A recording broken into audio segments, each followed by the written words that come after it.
మా ఆడబిడ్డలను ఆలోచన చేయమని అంటున్నా. ఏం ఆశిస్తామమ్మ పుంటింటి కాడ మనం చెప్పురి. మెట్టింటికి వచ్చిన తర్వాత పండుగ పూట ఇంత బుక్కెడు పువ్వు పెడతాడు, మా అన్ననో తమ్ముడో ఉంటే చీర పెడతాడు, ఇంటి ఆయన ముందర ఇజ్జత్ పోకుంటూ ఉండని కానీ కోరుకుంటాం. గంతేనా? వాళ్ళ ఆస్తి అడుగుతామా?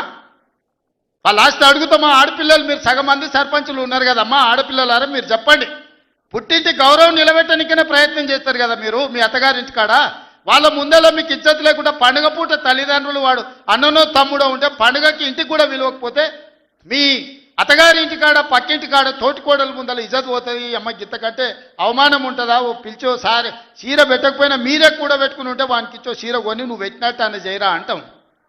పుట్టింటి ఇజ్జత్ ఎవరని తీస్తారా? ఏ ఆడబిడ్డనన్నా తెలంగాణలో ఉన్న ఆడబిడ్డ ఎవరైనా ఎంత కష్టమని ఉండని ఎంత నష్టమని ఉండని పుట్టింటి ఇజ్జత్ నిలబెట్టడానికనే ప్రయత్నం చేస్తుంది కదా. మీరు అందరు కూడా తెలంగాణ ఆడబిడ్డలే కదా.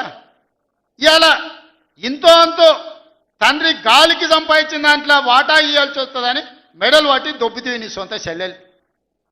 నీ సొంత చెల్లెలకే సమాధానం చెప్పలోని ఆయన నాకు సవాలు ఇసురుతున్నాడు. ఈ అవ్వ లాగులో తొండలు ఇచ్చి కొత్త బిడ్డ నేను అనుకుంటున్నావేమో.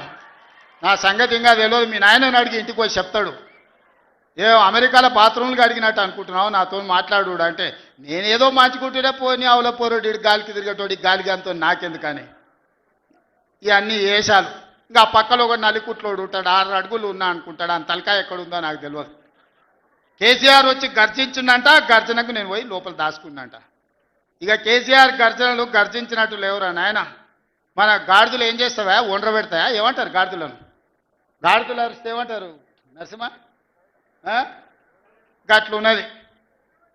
మీ గాండ్రింపులకు మీ బెదిరింపులకు ఉడత ఊపులకు భయపడ్డోడు ఎవరు లేడు బిడ్డ. ఈడ దుక్కి దున్నిన చేతులు ఉన్నాయి. మీరేదో తోలు తీస్తా అంటే తీపించుకోనికే లేము. నీ కండలు కరిగినాయి, మిగిలిందే తోలు. ఫస్ట్ నీ తోలు సంగతి చూసుకో. నీ తోలు సంగతి చూసుకో. ఊర్లో మాకు తెలుసు, ఊర్లల్లో నాటుకోళ్ళు ఉంటాయి కదా, కోని కాల్చినాక మనం మంచిగా కాల్చి తోలు తీసి పసుపు పెడతాం కదా, మంచిగా తోలు తీసి పసుపు పెడతారు బిడ్డ మా కొడంగల్లోళ్ళు. నువ్వేదో తెలివితేటలు అనుకుంటున్నావు. ఈ తమాషా మాటలు, ఈ అతి తెలివితేటలు కట్టి పెట్టుకో. ఎన్ని ఎలక్షన్లు జరిగినా సిగ్గు లేకుండా అన్నిట్లలో డిపాజిట్లు పోతున్నా బండకేసి కొడుతున్నా బుద్ధి రాలే. ఇప్పటికైనా మారుండ్రి. నాకేం లేదు, మీరు అట్లుంటేనే మంచిది. ప్రజలు చీత్కరిస్తారు, చీదర కొడతారు, లాస్ట్ దేనికి వనికి రాకుండా పోతారు.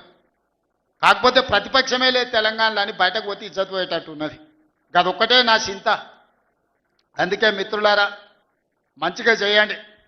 వేదిక మీద ఉన్న పెద్దలకు, మా మంత్రులకు అందరికీ నా సూచన, గ్రామాలలో సర్పంచులు వచ్చారు, అందరినీ కలుపుకోపోండి. గ్రామాల అభివృద్ధి జరిగినప్పుడే తెలంగాణ అభివృద్ధి జరుగుతుంది.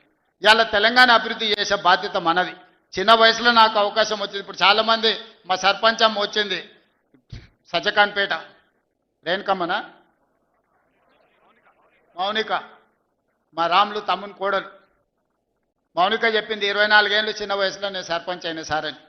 ఎన్నో ఆలోచనలతోని ఇలా చిన్న వయసులో మీరు అందరు సర్పంచ్లు అయినరు. ఇంజనీరింగ్ చదువుకున్న వాళ్ళు అయినరు, డిగ్రీ చదువుకున్న వాళ్ళు అయినరు, 22, 23 ఏళ్ళకు ఉన్న వాళ్ళు అయినరు, పెద్దోళ్ళు 80 ఏళ్ళు ఉన్న వాళ్ళు కూడా సర్పంచ్లు అయినరు.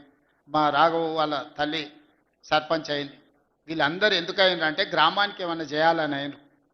మరి వాళ్ళ ఆలోచనలు వాళ్ళు గ్రామానికి చేయాలన్నదాన్ని మనం ఈరోజు పూర్తిగా సహకారం అందించాలి వాళ్ళకు. వాళ్ళందరినీ కూడా వాళ్ళు ఊర్లలో ఏం మాట ఇచ్చిండ్రో ఆ పనులు మనం చెయ్యాలి.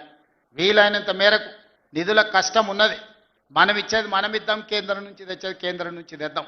మార్చి లోపల కేంద్రం నుంచి 3,000 కోట్ల రూపాయల నిధులు నేను పట్టుకొస్తా. మీకు అందరికీ గ్రామాలలో నిధులు ఇచ్చే బాధ్యత నాది.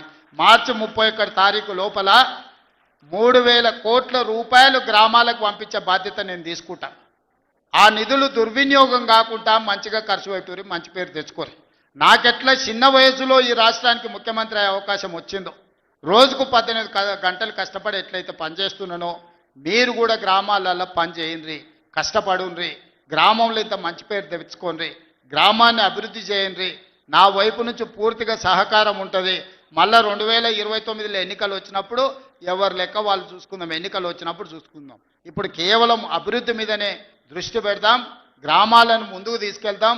గ్రామాలు అభివృద్ధి చెందినప్పుడే తెలంగాణ రాష్ట్రం అభివృద్ధి చెందుతుంది. ఆ విధంగా ముందుకు వెళ్దామని మీరందరూ సిద్ధమే కదా గ్రామాలను అభివృద్ధి చేయడానికి? మీరందరూ సిద్ధమే కదా? ఇవాళ మా పోలీసు వాళ్ళు చెప్పినా కానీ మరి ఏమైందో, గెలిపించిన వాళ్ళేమో బయటూరు, గెలిచిన వాళ్ళేమో లోపలూరు. బయట చాలా మంది మా ముఖ్యమైన నాయకులందరూ కనిపించారు, పలకరించుకుంటూ వచ్చిన. ఏందా అంటే మా రాఘవ్ 10 పాసులే ఇచ్చిండు అన్న, ఏం చేయాలని అంటుండు. కాకపోతే మహేందర్ మరి పరిస్థితి ఏమో పాసులు ఇచ్చేది లేదు. బయట ఉన్నోళ్ళు తక్కువ కాదు, లోపలికి వచ్చిన వాళ్ళు ఎక్కువ కాదు. మీరు అందరు నా కుటుంబ సభ్యులే. మళ్ళీ నేను వస్తా, మీ అందరిని కలుస్తా, మళ్ళీ కూర్చొని అభివృద్ధి చేసుకుందాం. కొడంగల్ని ఒక ఆదర్శ నియోజకవర్గంగా తీర్చిదిద్దుదాం. ఇది నా ఒక్కడి వల్ల సాధ్యం కాదు, మీ అందరు సహకరిస్తేనే సాధ్యమైతే. అన్ని గ్రామాలకు ఏం కావాలనో గ్రామ సభలు పెట్టుకోండి, గ్రామ సభలలో చర్చించుండ్రి, మంచి పనులు చేద్దామని తెలియజేస్తూ మీ అందరి దగ్గర సెలవు తీసుకుంటున్నా. పెద్ద ఎత్తున మిమ్మల్ని గెలిపించిన వాళ్ళకి సప్పట్లు కొట్టురి. ఎందుకంటే మీ గెలుపులో బయట ఉన్న వాళ్ళు ఉండరు. ఈ సప్పట్లు అన్నీ బయట ఉన్న వాళ్ళకి వినిపించాలి. మా మీడియా వాళ్ళు కూడా తీసి బయట ఉన్న మా కార్యకర్తలకు నాయకులకు చూపించాలి. గట్టి కొట్టురి, ఇంకా గట్టి కొట్టురి, ఇంకా గట్టి కొట్టురి. సీటీలు రావానే కొడంగల్ వాళ్ళకు సీటీలు కొట్టారేమా? ఇప్పుడు నమ్మకం వచ్చింది, బయట ఉన్న వాళ్ళకు కూడా సంతోషం.